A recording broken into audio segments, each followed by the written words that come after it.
ব্ৰহ্মপুত্ৰ মণ্ডল পৰ্যায় সংগঠনৰ প্ৰথম বাৰ্ষিক সাধাৰণ সভা সম্পন্ন। অসম ৰাজ্যিক গ্ৰামীণ জীৱিকা অভিযান পঞ্চায়ত আৰু গ্ৰামোন্নয়ন বিভাগৰ অন্তৰ্গত হাবজান উন্নয়ন খণ্ড ব্ৰহ্মপুত্ৰ মণ্ডল পৰ্যায় সংগঠনৰ 2024-25 বৰ্ষৰ বাৰ্ষিক সাধাৰণ সভা বঙালী বালিজান পূজা মণ্ডপত দিনজোৰা কাৰ্যসূচীৰে অনুষ্ঠিত হৈ যায়।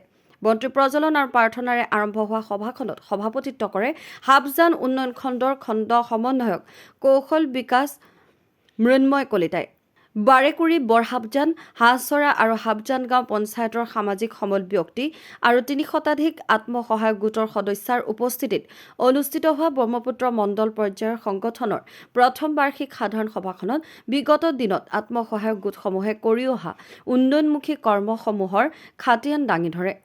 তদুপৰি সভাখনত হাবজান উন্নয়ন খণ্ড ব্ৰহ্মপুত্ৰ মণ্ডল পৰ্যায়ৰ পুৰণি কাৰ্যবাহী সমিতি ভংগ কৰি সভাত উপস্থিত থকা ৰাইজৰ প্ৰস্তাৱ অনুসৰি সভানেত্ৰী হিচাপে বিউটি চুতীয়া শইকীয়া আৰু সম্পাদিকা হিচাপে মণিকা সোণোৱালক দায়িত্ব অৰ্পণ কৰি এখন পূৰ্ণাংগ নতুন কাৰ্যবাহী সমিতি গঠন কৰা হয়। এই সভাত বিশিষ্ট অতিথি হিচাপে উপস্থিত থাকে বিত্তীয় অন্তৰ্ভুক্তি অসম ৰাজ্যিক গ্ৰামীণ জীৱিকা অভিযান তিনিচুকীয়া জিলা কাৰ্যকৰী বিশেষজ্ঞ ধ্ৰুৱজ্যোতি সাধনীদাৰ, হাবজান উন্নয়ন খণ্ডৰ খণ্ড অভিযান পৰিচাৰিকা ৰিম্পী মৰাণ, হাবজান উন্নয়ন খণ্ডৰ খণ্ড সমন্বয়ক ডিস্মিতা দাস, হাবজান উন্নয়ন খণ্ডৰ খণ্ড সমন্বয়ক কৌশল বিকাশ মৃন্ময় কলিতাৰ লগতে বাৰেকুৰি বৰহাবজান হাঁহচৰা আৰু হাবজান গাঁও পঞ্চায়তৰ সামাজিক সমল ব্যক্তি আৰু ৩০ শতাধিক আত্মসহায়ক গোটৰ সদস্যসকলে আমাৰ গোটসমূহে ভিঅ'সমূহে বহুতখিনি কাম কৰিলে।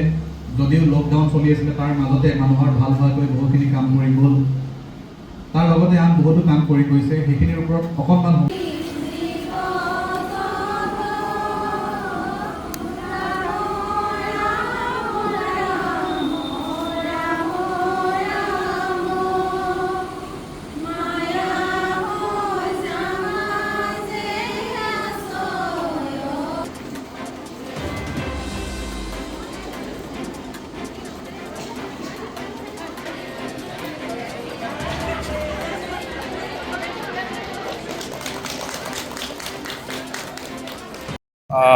অসম ৰাজ্যিক গ্ৰামীণ জীৱিকা অভিযানৰ আমাৰ 16খন গাঁও পঞ্চায়ত আছে হাবজান উন্নয়ন খণ্ডৰ অন্তৰ্গত।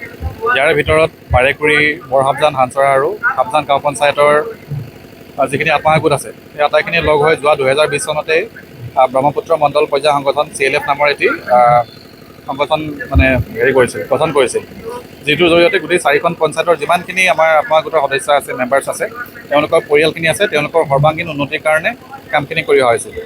আৰু যোৱা 4টা বছৰত আমাৰ AGM যিখন বাৰ্ষিক জেনেৰেল সভা, বাৰ্ষিক সাধাৰণ সভা, সেইখন অনুষ্ঠিত হোৱা নাছিল। এইবাৰ আমাৰ 4 বছৰৰ অন্তত প্ৰথমবাৰৰ কাৰণে যিখন সাধাৰণ সভা সেইখন অনুষ্ঠিত হৈছে। ইয়াতে যোৱা কেইটা বৰ্ষৰ যিখিনি আমাৰ বাৰ্ষিক প্ৰতিবেদন, বিত্তীয় প্ৰতিবেদন, সেইখিনি দাখিল কৰা হৈছে। ইয়াৰ লগতে যিখন সমিতি আগৰ পৰা চলি আছিল সেই সমিতিখন ভংগ কৰা হৈছে আৰু নতুন সমিতি এখন গঠন কৰা হৈছে। গতিকে গোটেইখিনি ৰাইজ ওলাই আহিছে, আমি সুখী হৈছোঁ। এনেদৰে আমাৰ অসম ৰাজ্যিক গ্ৰামীণ জীৱিকা অভিযানৰ কামখিনি আগলৈ চলি যাব বুলি আমি আশা কৰিছোঁ।